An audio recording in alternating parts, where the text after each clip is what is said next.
guys, it's Monday, start of the new week, last full week of April, which is a little bit scary. How has that gone so fast?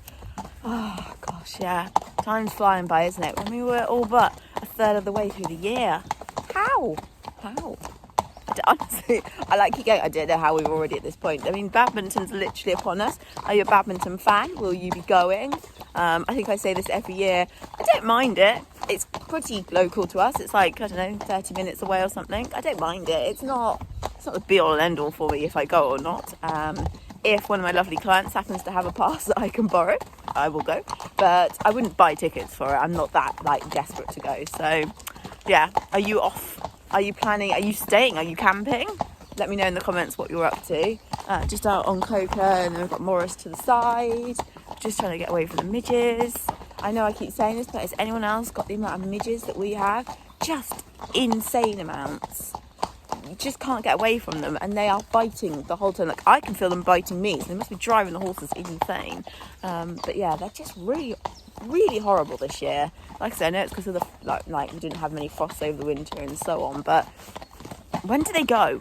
Is it when the sun comes out properly? Is it when it starts warming up? I literally can't remember. I can't remember when they leave, because I'd like it to be soon. Excuse my car, guys. Typical horse person's car. You've got to have many coats, spare pair of shoes, plastic bags, you name it. It's all in here. Finally, because the horses are now back out, I can drop the feed back a bit, which is great because Cooper's been on a lot of feed over the winter and he looked great for it, but it was jolly expensive. So I'm going to be dropping the Dodson and Horrell Build and Glow, which I think has done an incredible job for him. But now he's got the grass, he should be fine. He is just staying on the Spillers Senior Super Mash because we're kind of using this more than chaff, because the chaff tends to get a bit bunged up in his teeth, and he's got so many teeth problems. And underneath there is the Bailey's Performance Balancer. And we're also taking them off of the Dengie grass nuts that I was soaking, which again, I really liked over the winter, but they don't need them now on the grass. You get to a certain age in life, don't you, where you just want to buy flowers. And since I've recently had my, little bit of flower bed redone, I have bought a new rose that hopefully will smell divine and grow up the shed. So that is there. And then try and get that out gently without doofing it one. And then I picked up a new skip, which costs like 30 quid. Quite expensive, but it's the one with the rake. And I do find the one with the rake so much better. And this, I'm hoping, means that when I'm mucking out the field, someone else can come and help me. So we get the job done quicker. So it's worth the money, really. I need it to warm up so I can put my plants out. It's becoming a jungle in my house. Look at those beans. I have the same on the other window ledge as well. I can honestly say it's absolutely freezing today. I've got the shakes. When you get that cold into your bones and you just can't warm up. It's ridiculous. We're at the end of April. And it's this cold. Saying that, I watched a vlog from this time last year the other day, and I had 2 coats on and I could see my own breath. So I think this is just what the British weather does. We just forget. We put it somewhere really deep in the back of our brain because we don't like to remind ourselves just how rubbish the weather is in this country. Anyway, Sienna, who is just walking over there now, has done so well today. She has managed to stay out for 5 hours. Woo!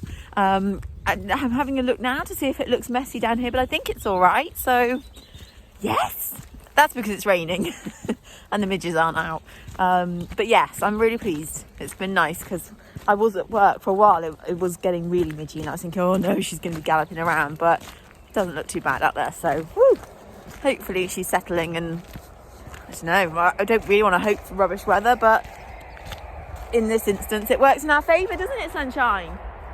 Oh, she's like, it's definitely time to come in, though. You are silly. She's like, it's time to come in. I'm ready. Oh, you've still got midges all over your face, see? Well done, you've been very good today. Yes, you have.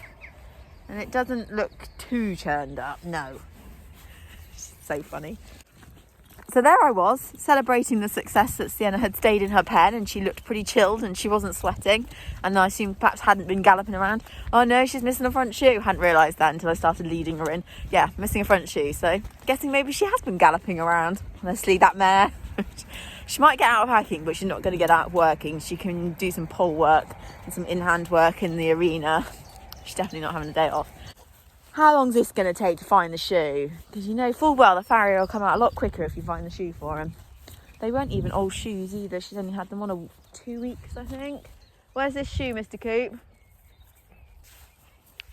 Even though it's raining and it's not that nice and it's cold, the midges are still really bad. So she did well today, really. Bar the shoe. Let's find it. I found it, and thankfully, with all clenches still in there, and only took me a couple of minutes. So winner on that front. Oh, we're getting stuff done today. So I was up nice and early because my wonderful farrier messaged me yesterday to say he could come and put Sienna's shoe back on. So that meant going to work early, and literally just got back. He was 20 minutes early as it was. I'd literally just driven back into my driveway when he was like, I'm here. So legged it down the field. Sienna's got a new shoe on. I've now got some nice bites right in the middle of my forehead. I've got a bite round here, bite over here, honestly. And now I'm off to photograph some foals. Exciting.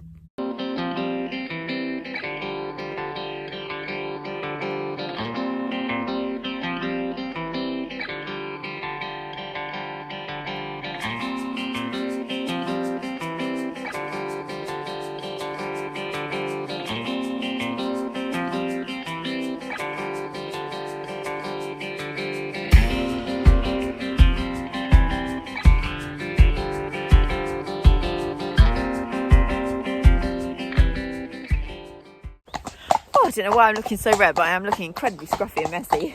I'm just out on my two. We're just doing the hill hack, which is a short one. I've only got about 40 minutes before I need to go back to work, and I don't want to do it after supper riding, so I thought, oh, I'll come and get them done now. Oh, there's some horses out there, isn't there? It's exciting. Made the mistake of letting Sienna have some cow parsley. Now she thinks she should have cow parsley constantly. I shouldn't have done it. Oops, grumpy. She gets grumpy with Corporal as well. She's in one of those moods today, she is. Just in one of those moods. So guys, I spotted these tracks going up into these woods here. So I'm going to have a little nosy. I don't think I've ever been in here, but the bluebells look insane. So yeah, I'm heading in. I don't know how far we can go in here. I don't actually know if I'm allowed in here, but I think I am. But we'll take a look. Oh my goodness, it looks magnificent. I'm thinking I need to do a photo shoot in here because this is insane. Oh, guys, look at the bluebells. That's amazing.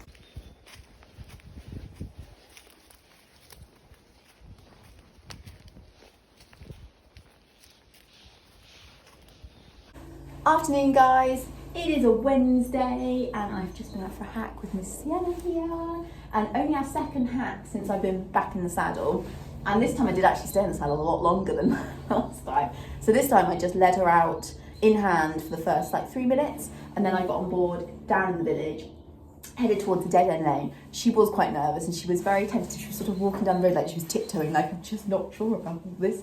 But she was fine, she kept going. She had a little moment at the dead end lane where she kind of, interestingly, she's had an issue there in previous years, and I don't think she was actually scared of anything. I think she just decided maybe she shouldn't go down there. I don't know, but anyway, she got going and she went down there, and once she started walking down it, she was absolutely fine. And then on the way home she felt good actually. She sort of picked up a bit of confidence on the way home and started to walk out a little bit more and just felt like she was relaxing a smidge more. So that was really nice. We even had a little trot up our hill. It's always a really good place to have a trot, isn't it, when it's on a hill, because, you know, you're not going to do much there. So that was good. It was nice to have a trot back on her. And yeah, she was all right. She was all right. Just nervous and anxious, and it's just going to take some time, I think. It's kind of coming to light that her issues, I think, are numerous things. I think, obviously, originally physical. I think there is some a slight behaviour issue as well mixed in there, but I also think she's just a really anxious, nervous horse, and it's weird because she's so bold in so many ways that it kind of, you don't realise, she kind of hides it quite well, that actually she's really nervous and she's, you know, she's quite scared in some strange way because she's done so much hacking, you think she'll be fine, but she's just not that confident sometimes. So baby steps, baby steps. But I feel really pleased with that today. That felt good. I'm glad we did it. You may have noticed she has 2 sets of reins on. They are draw reins, and I hate draw reins. I'd never use them for dressage. But in this instance, I'm not using them to get her on the bit or try and make her round her in the neck or strap her head in or anything awful like that. Simply using them as a little bit of extra, ooh, there you go, Midge, extra control. And I don't mean in an instance like she's going to gallop off of me. She's not even a strong horse. But in the event that she was to have a bit of a panic and she got upset or she felt like she needed to explode or something like that, which I hope she wouldn't do. Would you not chew the reins though, madam? She does like to chew them. I feel like I could probably rein her in. I feel like I could diffuse the problem a lot quicker having the extra set of reins. And like I say, I'm not using them. I'm not, like when I'm riding her, I don't have them tight or anything like that. Like she just carries her head in a lovely natural outline like she always has done. But if she was to panic or something, I feel like I've got more of a chance of, like I say, just diffusing the issue quicker with a little bit of extra control that I've got with them. So I don't know. I mean, there's going to be people who go, you shouldn't even need to use them if you've trained your horse right and all that. But I sometimes think there are situations when you need a bit of extra help. Oh, you are chewing something. I thought you were biting something. Your throat latch, thanks. They don't need your teeth marks in them. So yeah, anyway, that's what I'm using them for. I totally understand some people thinking you should never use them, but I don't think they're affecting her in the way she's moving or going because I don't have them tight. I'm not really using them. They're just there as a backup, as I would say, weren't they? Just there as a backup. Oh, you're really looking into the camera right now. Anyway, baby steps, but it's good. That was a very positive outing this Sienna. It was very positive.